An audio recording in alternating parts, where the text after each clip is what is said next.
పెళ్ళైనా పండగైనా వేడుక ఏదైనా పట్టు చీరల ప్రత్యేక వేదిక వారాహి సిల్క్స్.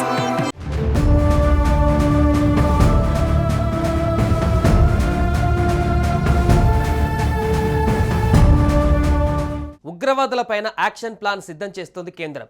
భద్రతా వ్యవహారాల అధికారులతో ప్రధాని మోదీ నిన్న వరుస భేటీలు నిర్వహిస్తున్నారు. ఈరోజు మళ్లీ ఉదయం 11 గంటలకు భద్రతా వ్యవహారాల కేబినెట్ కమిటీతో భేటీ అయ్యారు. తర్వాత రాజకీయ ఆర్థిక వ్యవహారాల కేబినెట్ కమిటీతోనూ భేటీ కానున్నారు. కాశ్మీర్ ఉగ్రదాడే ఎజెండాగా ఈ కమిటీలు భేటీ అవుతున్నట్టుగా తెలుస్తోంది. దీంతో దాయాది దేశం పాకిస్తాన్కి భయం పట్టుకుంది.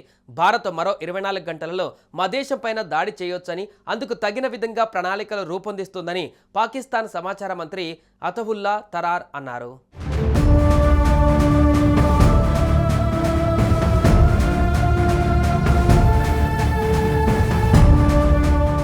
మరో 24 నుంచి 36 గంటల్లో చాలా జాగ్రత్తగా ఉండాలని పాక్ మంత్రి అతవుల్లా తరార్ తన సైన్యాన్ని అలర్ట్ చేశారు. దీనికి సంబంధించిన తమకు ఖచ్చితమైన నిఘా వర్గాల సమాచారం ఉందని పేర్కొన్నారు. పహల్గాం ఉగ్రదాడికి ప్రతిస్పందనపైన సైనిక దళాలకు పూర్తి స్వేచ్ఛనిస్తామంటూ భారత ప్రధానమంత్రి నరేంద్ర మోడీ వెల్లడించిన వేళ పాక్ మంత్రి ఈ తరహా వ్యాఖ్యలు చేయడం హాట్ టాపిక్గా మారింది. ఉగ్రదాడి నేపథ్యంలో భారత్ తీసుకుంటున్న ప్రతి చర్యలపైన పాక్ సమాచార మంత్రి అతవుల్లా తరార్ తన అక్కసును వెళ్లగక్కారు. ఈ క్రమంలోనే ఆయన న్యూఢిల్లీ పైన కీలక వ్యాఖ్యలు చేశారు.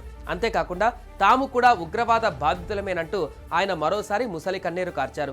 పహల్గాం దాడిపైన తటస్థ, పారదర్శక, స్వాతంత్ర దర్యాప్తునకు సహకరిస్తామని తాము ఇప్పటికే ప్రకటించామన్నారు. అయినా సరే భారత్ తమపైన సైనిక చర్యకు సిద్ధమవుతుందని ఆరోపించారు. దీనికి తమ నుంచి ప్రతిచర్య కూడా తీవ్రంగా ఉంటుందంటూ పాక్ మంత్రి రెచ్చగొట్టే వ్యాఖ్యలు చేశారు.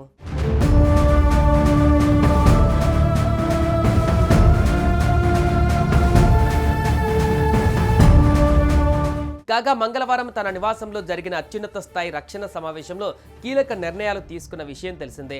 సీమాంతర ఉగ్రవాదం, దాని సూత్రధారులపైన చర్యలు ఎప్పుడు, ఎక్కడ, ఎలా తీసుకోవాలన్న విషయంలో సైనిక దళాలకు పూర్తి స్వేచ్ఛనిస్తున్నామని మోడీ స్పష్టం చేసినట్టుగా విశ్వసనీయ వర్గాలు వెల్లడించాయి. దీంతో పాకిస్తాన్కు భయం పట్టుకుంది.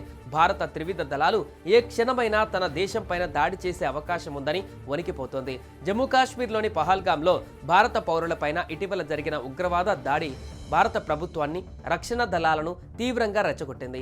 ఈ సంఘటన బుధవారం రాత్రి ఢిల్లీలో ప్రధానమంత్రి, రక్షణ అధికారుల మధ్య ఉన్నత స్థాయి సమావేశం జరగాలని కూడా ఆదేశించింది.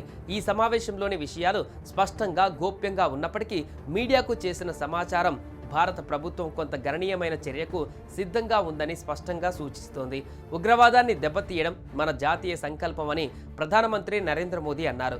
భారత సాయుధ దళాల వృత్తిపరమైన సామర్థ్యాలపైన ప్రధానమంత్రి పూర్తి విశ్వాసాన్ని వ్యక్తం చేశారు. కాశ్మీర్ దేశంలోని ఇతర ప్రాంతాలలో భారత సైన్యం ఇప్పటికే ఉగ్రవాద వ్యతిరేక శోధన కార్యకలాపాలు, నిర్మూలన ప్రక్రియను నిర్వహించిన కొద్ది కాలానికే ఇది జరిగింది. భవిష్యత్తులో పహల్గాం వంటి సంఘటనలు జరగకుండా కాశ్మీర్, దేశంలోని ఇతర ప్రాంతాలలోని ఉగ్రవాద గ్రూపులపైన గణనీయమైన చర్యలు తీసుకోవాలనే డిమాండ్ ప్రజలలో పెరుగుతోంది.